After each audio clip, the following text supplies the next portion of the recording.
श्रोताओं, बदलते मौसम में अक्सर बच्चों और वयस्कों को कई संक्रमण होने की आशंका बनी रहती है। बाकी सामान्य संक्रमण में खसरा और मीजल्स सबसे गंभीर है, क्योंकि भारत में एक बड़े पैमाने पर टीकाकरण हुआ है, जिसके कारण माना जाता है कि खसरा अब खत्म हो चुका है, जिसकी वजह से लोगों को इससे जुड़ी जानकारी ज्यादा नहीं होती है और जानकारी के अभाव में भी ये बीमारी ज्यादा गंभीर हो जाती है।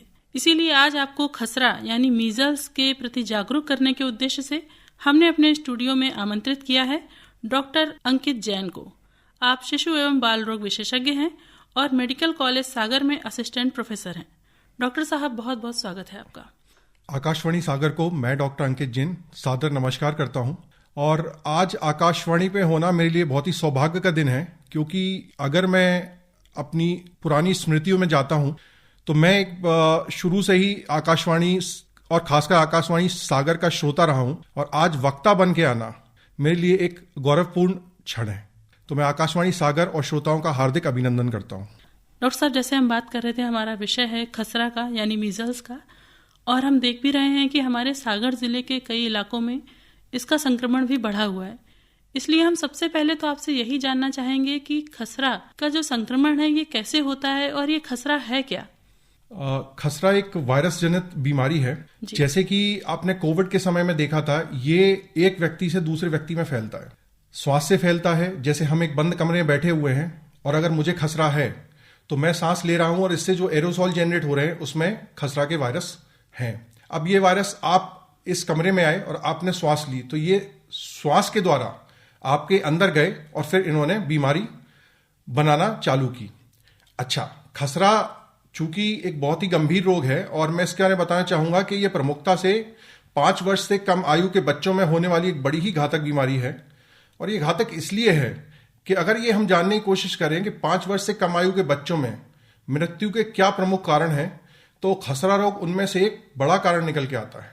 दूसरा, ये एक बच्चे से दूसरे बच्चे में बहुत ही तेजी से फैलता है। और तीसरा, अगर कोई बच्चा कुपोषित है या कैंसर है या स्टेरॉइड पे है, उसका रोग प्रतिरोधक क्षमता कम है, तो ये उसमें सामान्य बच्चों से ज्यादा घातक साबित होता है। भारत देश में ये जनवरी से अप्रैल के बीच में फैलने की बहुत अधिक संभावनाएं रहती हैं। जी डॉक्टर साहब, हम यहाँ ये जानना चाहेंगे कि जब ये इतनी तेजी से फैलता है तो इसमें रोगी के लक्षण क्या होते हैं, कि क्या लक्षण पहचान के उसको कैसे आइसोलेट कर सकते हैं ताकि ये और बच्चों में ना फैले? देखिए, जैसे ही कोई व्यक्ति किसी रोगी के संपर्क में आता है और जो खसरा का जो वायरस है उसके अंदर जाता है, तो वो एक निश्चित समय के लिए 10 से 14 दिन के लिए वो अंदर रहता है और मल्टीप्लाई करता है, जिसे हम इंक्यूबेशन पीरियड कहते हैं। इंक्यूबेशन पीरियड में रहने के बाद वो कुछ प्रोड्रोमल फेज में जाता है जो अगले 4 दिन के लिए होती है, जिसमें 3 सी आते हैं। कफ मतलब खांसी, कोराइजा सर्दी जैसे सिम्टम, और कंजंक्टिवाइटिस आंखों में लालिमा होती है।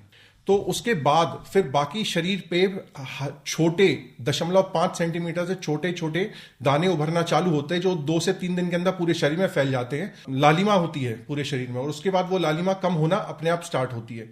खसरा के ये लक्षण होते हैं। 3 सी के अलावा अगर 3 सी नहीं है और अगर बच्चे को लाल दाने आ रहे हैं तो वो संभवतः खसरा नहीं है। डॉक्टर साहब, अगर हमने लक्षणों को पहचान लिया कि ये खसरा हो सकता है और इस तरह की समस्या आ रही है, इसके बाद हमें एज ए पेरेंट्स क्या सावधानियां रखनी चाहिए और क्या इसका इलाज कराना चाहिए? जब ये लाल दाने आपके अंदर आ गए बच्चे में, तो फिर आपने देख लिया कि बच्चे को खसरा है। अब आपको नजदीकी डॉक्टर के पास जाएं, और ये एक स्वतः ही ठीक होने वाली बीमारी है।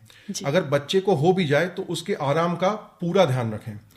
और जैसे हम कोरोना वायरस के मरीज को आइसोलेट करते हैं, वैसे ही बच्चे को आइसोलेशन में फॉर 7 डेज हम रखें। पर्याप्त मात्रा में तरल पदार्थ पिलाते रहें, उसके भोजन का ध्यान रखें और समय समय पर कुछ ना कुछ खिलाते रहें। विटामिन ए का सॉल्यूशन या घोल जिसे हम कहते हैं, वो जो भी मात्रा निर्धारित है, जितने दिन के लिए निर्धारित है, वो हम बच्चे को दें। बच्चे को अगर सांस लेने में कोई दिक्कत होती है तो उसे डॉक्टर को दिखावें। बच्चे कान में अगर दर्द होता है तो कान के डॉक्टर को दिखावें। अगर झटके आते हैं, बच्चे को झटके भी आ सकते हैं, फिर अपन बच्चों के डॉक्टर के पास दिखाएं। जी डॉक्टर साहब, आपने इलाज की तो हमें बहुत सारे घरेलू उपचार भी बता दिए, स्वास्थ्य संबंधी सलाह भी दे दी। यहाँ पर हम ये जानना चाहेंगे कि क्या जोखिम कारक होते हैं जिससे संक्रमण की संभावना ज्यादा रहती है, इससे हम बचाव कैसे कर सकते हैं? एक व्यक्ति से दूसरे व्यक्ति के संपर्क आने पर इसका 90% सेकेंडरी अटैक रेट है। मतलब अगर मुझे मीजल्स है या किसी बच्चे को मेरे घर के मीजल्स है, उसके संपर्क में 100 व्यक्ति आते हैं तो 90% व्यक्ति को खसरा होने के लक्षण आने के 90 लोगों को चांसेस हैं जी। तो खसरा जब किसी बच्चे को हो जाता है तो हम उसे आइसोलेट कर दें और बाकी लोग उससे दूर रहें, और जिनका वैक्सीनेशन नहीं हुआ है हम उन लोगों का वैक्सीनेशन करवाएं। जी डॉक्टर साहब, हम टीकाकरण के बारे में भी यहाँ जानना चाहेंगे कि इसका जो टीकाकरण किया जाता है वो किस माह से किस माह के बीच में किया जाता है? देखिए, सामान्य तौर पर भारत सरकार जो टीकाकरण चलवाती है उसमें हम 9 महीने से 12 महीने के बीच में खसरा का प्रथम डोज लगाते हैं और 16 से 24 महीने के बीच में हम खसरा का दूसरा डोज लगाते हैं। पर यदि कम्युनिटी में खसरा फैला हुआ है तो हम पहला डोज बच्चे को से 6 महीने पर भी दे सकते हैं। जी, यानी हम अगर देख रहे हैं कि हमारे आसपास खसरे के रोगी बढ़ रहे हैं तो हम इसको पहले भी लगवा सकते हैं। पहले भी लगवा सकते हैं, पर 6 महीने के पहले नहीं लगवाना है इसको। डॉक्टर साहब, जैसा कि आपने बताया कि हम इसके बचाव के लिए ये वैक्सीनेशन करवा सकते हैं टाइम से, और हम जागरूक भी रह सकते हैं। डॉक्टर साहब, हम यहाँ पे ये जानना चाहेंगे कि अब ये भ्रम है या हकीकत है, ये तो हम नहीं जानते, ये आप ही बताएंगे। कई इलाकों में कहा जाता है कि जो खसरा है इसको एक छोटी माता का नाम दे दिया जाता है कि छोटी माता बीमारी फैली है। क्या ये वाकई में कोई ऐसा, कुछ लोग उसमें फिर पूजने भी लगते हैं, नीम की पत्ती का भी उपयोग करते हैं, ये कहाँ तक सही है और इसमें क्या ये सब चीज़ें करनी चाहिए या सिर्फ डॉक्टर की सलाह को मानना चाहिए? देखिए, जैसे कि मेडिकल साइंस या जो एलोपैथी की साइंस है वो टोटली साइंस बेस्ड है, और उसमें खसरा का जो ये रोग है इसका एस्टेब्लिश्ड कॉज है, मतलब हम जानते हैं कि किस कारक से होता है, बीमारी किस प्रकार होती है, कैसे फैलती है और इसके ठीक कैसे होती है और इसके कॉम्प्लिकेशन क्या हो सकते हैं और उन कॉम्प्लिकेशन से हमें कैसे डील करना है और मृत्यु किन कारणों, संभावित किन कारणों से हो सकती है। तो जब होने से लेकर ठीक होने तक हर चीज का कारक और उस कारक का निदान मेडिकल साइंस के पास है, तो फिर ये अंधविश्वास को मैं खंडित करता हूं कि ये किसी प्रकार का कोई देवीय प्रकोप है या कोई माता है या जिसकी हमें नीम से पूजा करना चाहिए। हमें ऐसा कुछ भी नहीं करना है। बच्चे को अगर खसरा के लक्षण आते हैं, जैसे कि मैंने बताया आपको, तुरंत नजदीकी डॉक्टर के पास लेके जाएं और बच्चे को आइसोलेट करें, साथ में बच्चे को विटामिन ए की डोज दें, कॉम्प्लिकेशंस पे बच्चे के ध्यान रखें। जी डॉक्टर साहब, अगर हम डॉक्टरी सलाह लेते हैं और बच्चा स्वस्थ भी हो जाता है, क्या स्वस्थ होने के पश्चात भी खसरे की वजह से रोगी को कोई जटिलताएं हो सकती हैं भविष्य में? देखिए, मरीज को खसरा होने के पश्चात निमोनिया भी हो सकता है, कान के मध्य भाग में इन्फेक्शन भी हो सकता है, इसे ओटाइटिस मीडिया कहते हैं, एवं दस्त भी लग सकते हैं। जी। अब निमोनिया मतलब तेज सांस चलना, सांस लेने में तकलीफ होना, अगर सामान्य भाषा में बात करते हैं तो अगर बच्चे को निमोनिया हो जाता है तो बच्चे को तुरंत अस्पताल में भर्ती करना पड़ सकता है और ऑक्सीजन लगाना पड़ सकता है, और किन्हीं केसों में वेंटिलेटर की आवश्यकता भी पड़ सकती है। कान में दर्द होता है, बुखार आता है, कान में पानी भर जाता है, सुनने की क्षमता कम होती है तो कान के डॉक्टर के पास जाना पड़ता है, और अगर दस्त जो लगते हैं वो अपने आप में ही खतरनाक है। तो कुछ केसेस में मस्तिष्क ज्वर भी होता है और बच्चे को झटके भी आ सकते हैं, और कुछ केसेस में देखा गया कि 7 से 10 साल बाद भी, जिसे SSPE कहते हैं, सब एक्यूट स्क्लेरोसिंग पेन एनकेफेलाइटिस, तो बच्चे को झटके आ सकते हैं और दिमागी रूप से बच्चा कमजोर हो सकता है।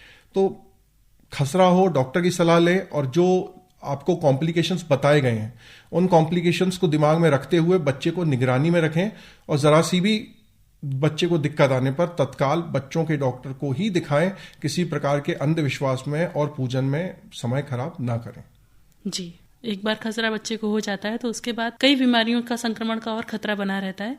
डॉक्टर साहब, इसलिए वैक्सीनेशन का एक पूरा भारत सरकार का एक प्लान है जिसके तहत इसको कवर किया गया है। इतना वैक्सीनेशन इसका जरूरी क्यों है?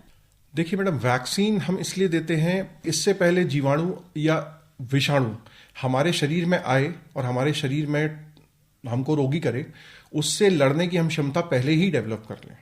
हमारी रोग प्रतिरोधक क्षमता, जो हर बीमारी के विषाणु या जीवाणु के अलग अलग होती है, हम पहले से ही वो वायरस शरीर के अंदर डालकर अपने शरीर को पहले से ही सेंसिटाइज कर लें कि जब रोग कारक वायरस बाहर से आता है तो हमारा शरीर पहले से ही तैयार रहे उससे लड़ाई के लिए, जिससे कि अगर बीमारी, वैसे तो बीमारी ना हो कि विषाणु या रोगाणु आया तो हमारा शरीर पहले से ही तैयार था या पहले से ही उसे याद था कि ऐसे वायरस आते तो हमें इन्हें लड़ना है, तो वो पहले से ही उन्हें खत्म कर दे। और अगर थोड़ा बहुत रोग होता है तो जैसे हम माइल्ड डिसीज कहते हैं, मामूली डिसीज हो जो कि हमारे लिए घातक साबित ना हो, इसीलिए ये वैक्सीन देना बहुत जरूरी है।